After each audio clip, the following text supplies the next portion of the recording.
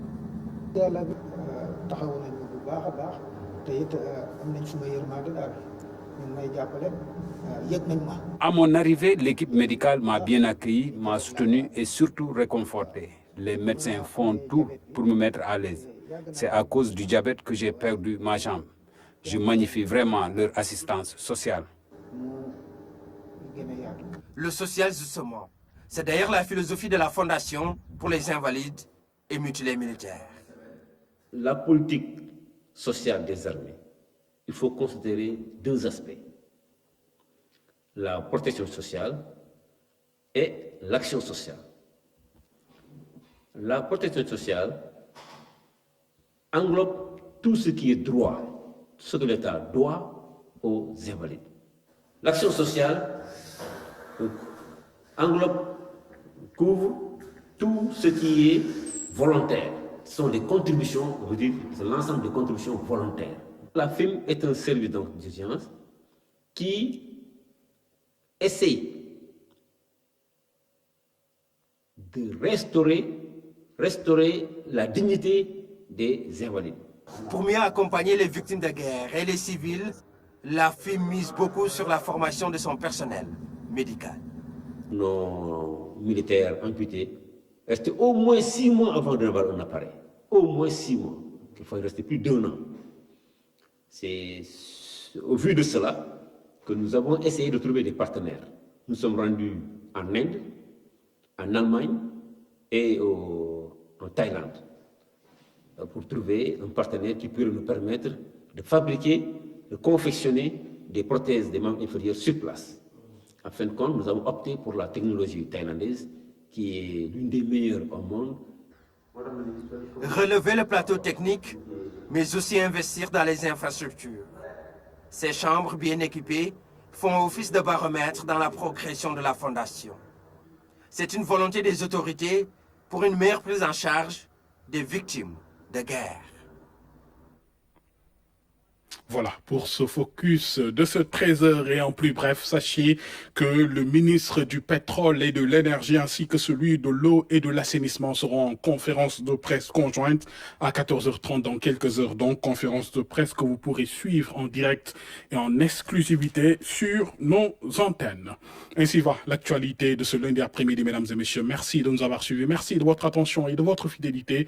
L'information, c'est aussi en continu sur rts.sn et sur live.rts.sn. Juste après moi, retrouvez Fanta Badji pour l'édition à Wolof. Je vous souhaite un très bon après-midi, un bon appétit si vous êtes à table, bien sûr.